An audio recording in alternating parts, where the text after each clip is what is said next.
Okay, we need to get pattern drafting. Today we're going to be working on a patchwork t-shirt. So we're going to be using Betty over there, Blue Betty, to draft our patchwork t-shirt. So this is very experimental. We'll see how it goes.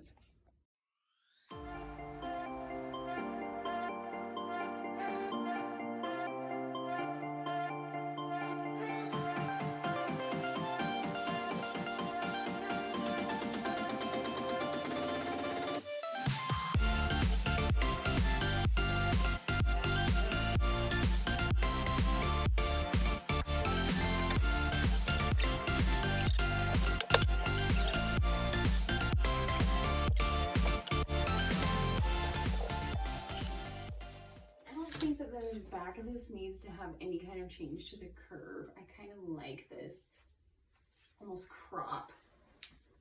So we're using this bodice altered for our t-shirt. We're just going to add some sleeves and some darts.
Okay, so here's a rough draft. It's very, very old-fashioned, I would say, in some ways. Where the darts are is very old-fashioned. The neckline is very old-fashioned.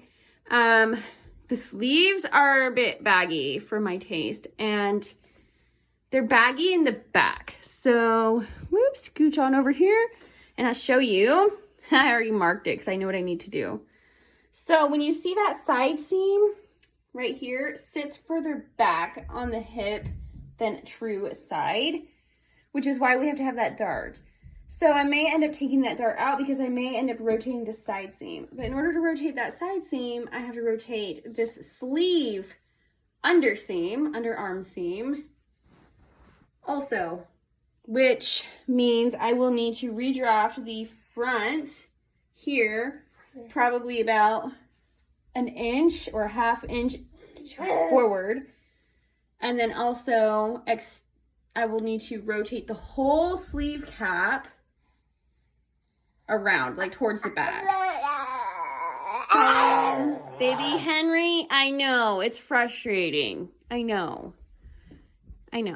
Also, I have to readjust the angle of that front center collar. This seam down the middle won't be there. I had contemplated making it a button up, but I've changed my mind and decided to make it a single panel like pullover shirt.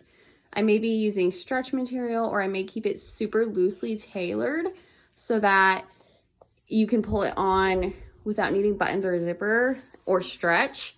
But adding these darts in is definitely going to change that. So this is where it's at. Like, I have options of how I can fix this. Set the baby down. I can leave it as is and enjoy big baggy oversized sleeves. Leave those as they are. Keep the darts and put in zipper or buttons on some sort of seam, a side seam, a front seam, or a back seam. Or I can, like I said, adjust the sleeve to where all this excess in the back part of the sleeve is not there, basically by moving this side seam forward, rotating the whole sleeve. So I would have to redraft the sleeve so that the cap of the sleeve is essentially rotating back. So the cap would have to be moved forward because the whole sleeve needs to rotate in order to get rid of some of this bagginess here. And if I did that, then I could just leave it as a pull-on shirt without all of this darts and everything, because by doing that, I'm not going to have room for darts.